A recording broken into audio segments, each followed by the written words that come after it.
La hipóstasis de los arcontes. Autor, anónimo, texto gnóstico, Biblioteca de Nag Hammadi, siglo II 3 DC. En los inicios de la existencia, antes de que la humanidad tuviera conciencia de sí misma, el universo estaba envuelto en una estructura espiritual compleja, donde la luz y la verdad coexistían con la ignorancia y el error. La obra conocida como Hipóstasis de los Arcontes se sitúa dentro de la tradición gnóstica y presenta una visión alternativa del origen del mundo, en la que la realidad visible no es el resultado de un acto divino perfecto, sino una construcción defectuosa, nacida de una comprensión incompleta de lo divino. Todo comienza con la figura del Dios Supremo, una entidad trascendente, invisible e incognoscible, cuya esencia pura se encuentra más allá de toda materia. De este principio absoluto emanan diversas entidades espirituales conocidas como eones, que representan aspectos de la divinidad. Entre ellos se encuentra Sofía, una figura central en el relato, cuyo deseo de conocer lo incognoscible la lleva a actuar de manera independiente. Este impulso, cargado de anhelo y curiosidad, desencadena una serie de eventos que alteran el equilibrio del cosmos. Sofía, al intentar comprender al Dios Supremo por su cuenta, genera una emanación imperfecta, una entidad deformada y carente de la plenitud divina. Este ser es Yaldabaoth, quien ignora su origen y se cree el único Dios existente. Su naturaleza es arrogante, ignorante y autoritaria. Al no poseer la luz completa, su percepción de la realidad es limitada, lo que lo conduce a crear un mundo basado en una copia defectuosa de la perfección espiritual. Yaldabaoth, acompañado por otras entidades que surgen de su propia esencia, da origen a los arcontes, seres que gobiernan el mundo material. Estos arcontes representan fuerzas que dominan la realidad física y mantienen a la humanidad en un estado de ignorancia. Su propósito es controlar, limitar y ocultar la verdad espiritual que podría liberar a los seres humanos.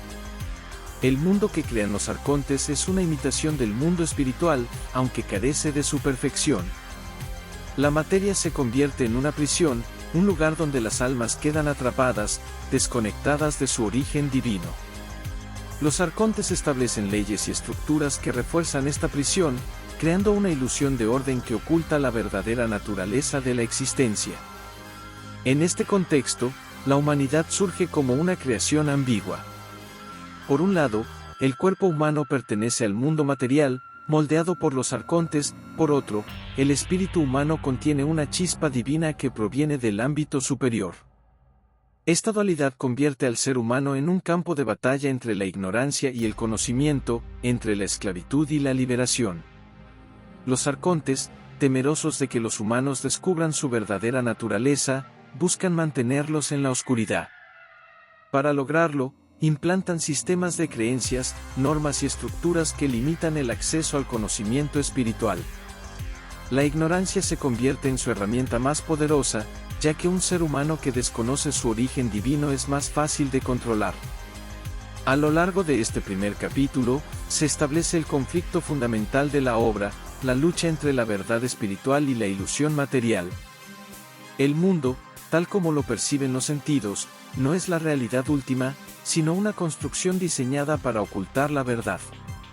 La tarea del ser humano consiste en despertar, reconocer su origen divino y liberarse de las cadenas impuestas por los arcontes. Este despertar no es sencillo. Requiere cuestionar lo establecido, desafiar las apariencias y buscar el conocimiento interior. La obra sugiere que la salvación no proviene de la obediencia a las estructuras del mundo material, sino del reconocimiento de la propia esencia divina. En este sentido, el conocimiento, la gnosis, se presenta como el camino hacia la liberación. El capítulo concluye con una sensación de inquietud y expectativa. El escenario está preparado, un mundo dominado por fuerzas que buscan mantener el control, y una humanidad que, aunque atrapada, posee dentro de sí la clave para su liberación. La historia apenas comienza, y el destino de los seres humanos dependerá de su capacidad para despertar y reclamar su verdadera naturaleza. Tras haber establecido su dominio sobre el mundo material, los arcontes, liderados por Yaldabaoth, contemplan su creación con una mezcla de orgullo e inquietud. Aunque han logrado formar un reino que imita el orden divino, perciben que aún falta algo esencial, una criatura que refleje la imagen que, de manera fragmentaria, recuerdan del mundo superior. Movidos por este impulso, deciden crear al ser humano.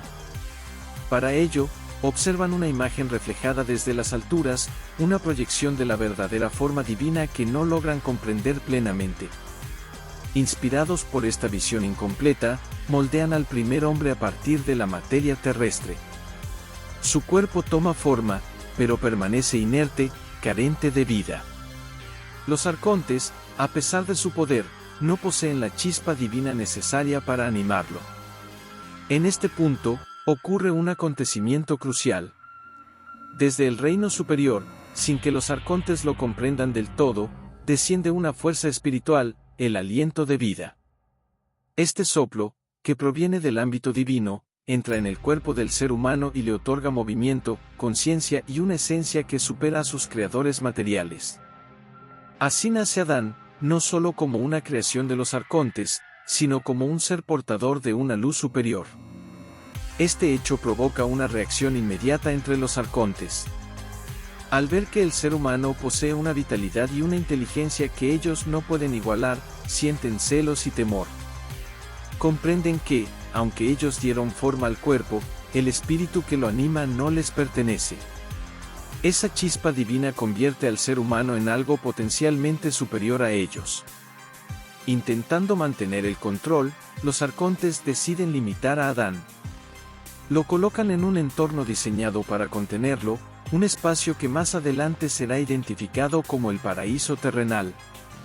Este lugar, lejos de ser un refugio perfecto, funciona como una estructura de control, un entorno donde las reglas impuestas buscan restringir el acceso al conocimiento. Adán, en su estado inicial, posee una percepción incompleta.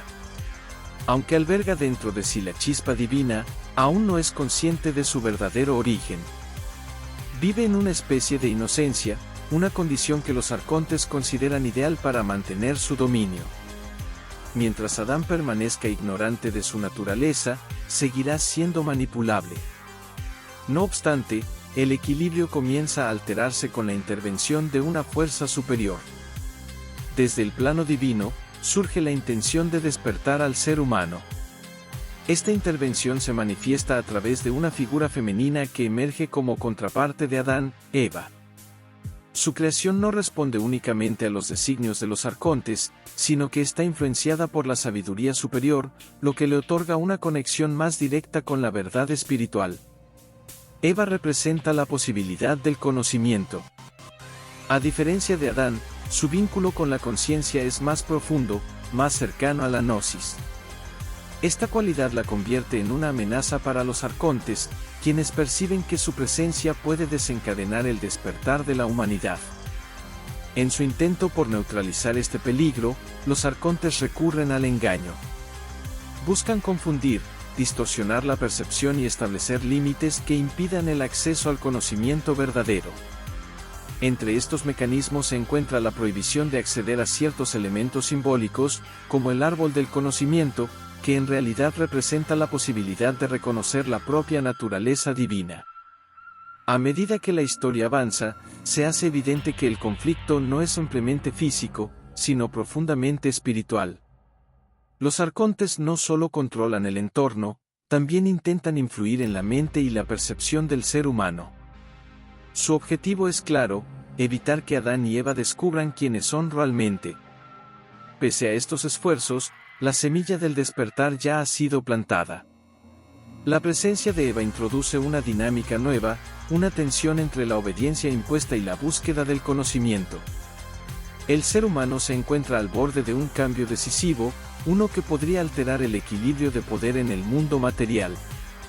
El capítulo concluye con una sensación de inminente transformación.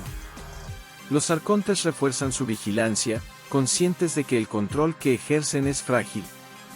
Mientras tanto, en el interior del ser humano, comienza a gestarse una inquietud, una intuición que apunta hacia algo más allá de la realidad visible. La historia avanza hacia un momento crucial, el despertar de la conciencia. Lo que está en juego no es solo el destino de Adán y Eva, sino el de toda la humanidad, cuya esencia divina permanece oculta, esperando ser reconocida. A medida que Adán y Eva habitan el entorno que los arcontes han dispuesto para ellos, comienza a desarrollarse una tensión silenciosa, casi imperceptible al inicio, que pronto se transforma en un conflicto decisivo. Aunque el mundo que los rodea parece estable, incluso armonioso en apariencia, existen señales sutiles que apuntan a una realidad más profunda. Eva, cuya conexión con la sabiduría superior es más intensa, empieza a percibir estas fisuras en la estructura del mundo material. Los arcontes, atentos a cualquier indicio de cambio, refuerzan su vigilancia. Saben que el despertar de la conciencia humana significaría una amenaza directa a su dominio. Para evitarlo, han establecido una prohibición fundamental: el acceso al conocimiento. Este límite se simboliza en el árbol del conocimiento, un elemento que, lejos de ser peligroso en sí mismo, representa la posibilidad de ver más allá de la ilusión. En este contexto aparece una figura clave, la serpiente. En la narrativa gnóstica, esta entidad no es simplemente un agente del engaño, sino una portadora de revelación. A diferencia de la interpretación tradicional, aquí la serpiente actúa como un canal de la sabiduría superior, una voz que busca despertar a la humanidad de su estado de ignorancia. Su presencia introduce una nueva perspectiva, una alternativa al orden impuesto por los arcontes. La serpiente se dirige a Eva, reconociendo en ella la capacidad de comprender el mensaje que transmite. Le habla no con imposiciones, sino con preguntas y sugerencias que invitan a la reflexión. Le revela que la prohibición no tiene como finalidad protegerlos, sino mantenerlos sometidos. Le explica que el conocimiento no es una amenaza, sino una herramienta de liberación. Eva escucha, y en su interior se activa una comprensión que había permanecido latente.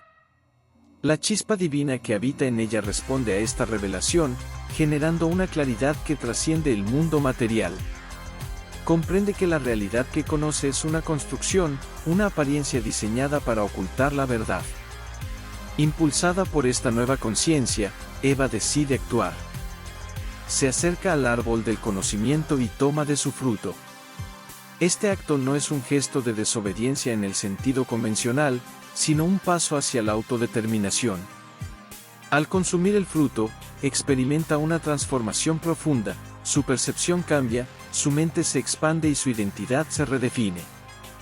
Eva comparte este conocimiento con Adán. Aunque inicialmente él se muestra indeciso, la influencia de Eva y la resonancia interna de la verdad lo llevan a aceptar. Al igual que ella, al participar de este acto, despierta a una nueva comprensión. Ambos comienzan a ver el mundo con otros ojos, reconociendo las limitaciones impuestas por los arcontes. Este despertar tiene consecuencias inmediatas. Los arcontes perciben el cambio y reaccionan con alarma. La humanidad, que antes era dócil y controlable, empieza a manifestar signos de independencia. La conciencia que emerge en Adán y Eva rompe con la estructura de poder establecida, generando una crisis en el orden material. En respuesta, los arcontes recurren a estrategias de manipulación y castigo. Intentan reinterpretar lo sucedido, presentando el acceso al conocimiento como una transgresión grave. Buscan infundir miedo, culpa y confusión, con el objetivo de debilitar el despertar recién adquirido. Su intención es revertir el proceso, devolver a los humanos a su estado anterior de ignorancia. A pesar de estas tácticas, algo fundamental ha cambiado. Adán y Eva ya no son los mismos. Han adquirido una conciencia que no puede ser eliminada con facilidad. Aunque ahora son conscientes de su vulnerabilidad dentro del mundo material, también reconocen su conexión con una realidad superior. El concepto de caída adquiere aquí un significado distinto. No se trata de una degradación moral, sino de una transición hacia la conciencia. El dolor, la dificultad y la incertidumbre que acompañan este proceso son parte del despertar. La ignorancia ha sido reemplazada por el conocimiento, y con ello surge la responsabilidad de comprender y actuar. El capítulo concluye con una humanidad que, aunque expuesta y vulnerable, ha dado un paso irreversible. El velo de la ilusión ha sido rasgado, y la verdad comienza a manifestarse. Los arcontes, conscientes de que su control ya no es absoluto, se preparan para intensificar sus esfuerzos. Mientras tanto, en el interior de Adán y Eva, se enciende una luz que no puede ser extinguida fácilmente. Es la luz de la gnosis, del conocimiento que libera. A partir de este momento, el camino ya no será el de la obediencia ciega, sino el de la búsqueda consciente de la verdad. El despertar de Adán y Eva marca un punto de quiebre irreversible en la estructura del mundo material. Lo que antes era un dominio sólido, basado en la ignorancia y la obediencia, comienza a resquebrajarse. Los arcontes, liderados por Yaldabaoth, perciben con claridad que han perdido algo esencial, el control absoluto sobre la humanidad. Esta pérdida no se manifiesta de inmediato en acciones visibles, más bien se infiltra en la conciencia, en la capacidad de cuestionar, en la duda que comienza a germinar en los seres humanos. Yaldabaoth, dominado por la ira y el temor, convoca a los demás arcontes. La situación exige una respuesta inmediata. La humanidad, al haber accedido al conocimiento, ya no puede ser manipulada de la misma manera. Su percepción ha cambiado, y con ello, su relación con el mundo. Ante este escenario, los arcontes diseñan una estrategia más compleja, menos evidente, basada no solo en la imposición directa, sino en la construcción de una realidad aún más sofisticada en su engaño. El primer paso consiste en redefinir el significado del despertar. Los arcontes buscan transformar el acto de conocimiento en un símbolo de culpa. Introducen la idea de que Adán y Eva han cometido una falta, una transgresión que merece castigo. Esta reinterpretación no es casual, responde a una lógica de control psicológico. Un ser humano que se siente culpable es más fácil de dominar. A través de esta narrativa, los arcontes implantan el miedo. El miedo a la consecuencia, al castigo, a la pérdida. Generan un entorno en el que la libertad recién adquirida se percibe como peligrosa. La intención es clara, hacer que los humanos duden de su propio despertar, que cuestionen la validez del conocimiento que han recibido. Como parte de este proceso, los arcontes alteran el entorno. El paraíso, que ya funcionaba como un espacio de control, deja de ser habitable en su forma original. Adán y Eva son expulsados, no como un castigo meramente físico, sino como una reconfiguración del escenario.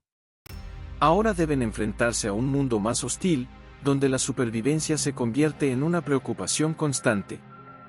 Este nuevo entorno está diseñado para distraer. El esfuerzo por subsistir limita el tiempo y la energía disponibles para la reflexión. El dolor, el trabajo y la necesidad actúan como mecanismos que mantienen a la humanidad enfocada en lo inmediato, alejándola de la búsqueda espiritual.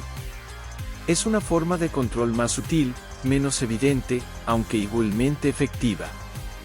Al mismo tiempo, los arcontes introducen estructuras más complejas, sistemas de creencias, normas sociales y jerarquías que refuerzan su dominio. Estas estructuras no se presentan como imposiciones externas, se integran en la vida cotidiana, moldeando la percepción de la realidad. La verdad queda oculta bajo capas de interpretación, símbolos distorsionados y relatos incompletos. A pesar de este entorno adverso, la chispa divina en los seres humanos no desaparece. El conocimiento adquirido por Adán y Eva no puede ser completamente borrado. Se transforma, se oculta, se fragmenta, aunque permanece activo. En su interior, surge una tensión constante entre la realidad impuesta y la intuición de una verdad superior. Eva, en particular, conserva una conexión más clara con esta verdad.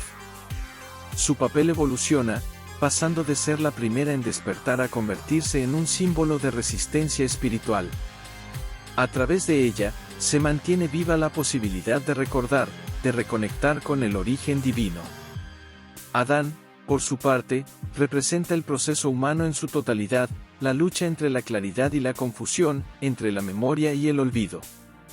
Los arcontes, conscientes de que no pueden eliminar por completo esta chispa, optan por otra estrategia, la fragmentación del conocimiento.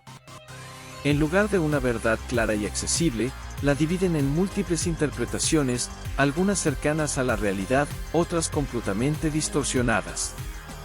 Este exceso de versiones genera confusión, dificultando el acceso a la gnosis auténtica. El resultado es un mundo donde la verdad existe, aunque se encuentra oculta, dispersa, en ocasiones disfrazada. El ser humano, ahora consciente de su capacidad de conocer, debe emprender una búsqueda más compleja. Ya no basta con recibir la verdad, es necesario discernirla, identificarla entre múltiples capas de ilusión. El capítulo concluye con una humanidad que ha sido desplazada de su estado inicial, enfrentando un entorno desafiante, cargado de contradicciones. Los arcontes han logrado reconfigurar su dominio, adaptándose al nuevo escenario. No obstante, su control ya no es absoluto. La semilla del conocimiento ha germinado, y aunque intenten sofocarla, continúa creciendo en lo profundo de la conciencia humana. El conflicto se intensifica. La lucha ya no es solo por el control del mundo material, sino por la interpretación de la realidad misma. En este escenario, cada pensamiento, cada creencia, cada acto de conciencia se convierte en un campo de batalla. Tras la expulsión de Adán y Eva y la consolidación del dominio de los arcontes sobre el mundo material, la humanidad entra en una nueva etapa marcada por la lucha interior. Ya no se trata únicamente de sobrevivir en un entorno adverso, sino de comprender la naturaleza de esa adversidad. En lo más profundo de cada ser humano persiste una inquietud, una sensación de que la realidad visible no es todo lo que existe. Esta percepción, tenue en algunos, intensa en otros, es la manifestación de la chispa divina que los arcontes no han logrado extinguir. A medida que el tiempo avanza, los seres humanos comienzan a desarrollar formas de interpretar su experiencia. Surgen relatos, símbolos y sistemas de pensamiento que intentan explicar el origen del mundo y el propósito de la existencia. Muchos de estos sistemas son influenciados por los arcontes, quienes se infiltran en las estructuras culturales para distorsionar la verdad. No obstante, en medio de esta confusión, también emergen destellos de conocimiento auténtico. Estos destellos aparecen en forma de intuiciones, revelaciones y enseñanzas que apuntan hacia una realidad superior. Algunos individuos, más sensibles a la dimensión espiritual, logran percibir con mayor claridad la naturaleza ilusoria del mundo material. Estos buscadores se convierten en portadores de una sabiduría que no proviene del exterior, sino del reconocimiento interior de su origen divino. La gnosis, entendida como el conocimiento directo de la verdad, se convierte en el eje central de esta resistencia espiritual. No es un conocimiento académico ni una doctrina rígida, es una experiencia transformadora que permite al individuo ver más allá de las apariencias. A través de la gnosis, el ser humano comprende que no es simplemente un cuerpo sometido a las leyes materiales, sino una entidad espiritual temporalmente atrapada en una estructura ilusoria. Los arcontes, al percibir la propagación de esta conciencia, intensifican sus estrategias. Refuerzan las distracciones, promueven el apego a lo material y fomentan el miedo como herramienta de control. Buscan mantener a la humanidad enfocada en lo inmediato, en lo superficial, evitando que profundice en su propia naturaleza. La ignorancia, en este contexto, sigue siendo su arma más eficaz. A pesar de estas presiones, la búsqueda espiritual no se detiene. A lo largo de la historia, surgen figuras que encarnan esta lucha por el conocimiento. No siempre son reconocidas, en muchos casos son incomprendidas o incluso rechazadas, ya que su mensaje desafía las estructuras establecidas. Su función no es imponer una nueva autoridad, sino recordar a los demás lo que han olvidado, su conexión con lo divino. Eva, como símbolo del despertar inicial, continúa representando la posibilidad de acceso a la verdad.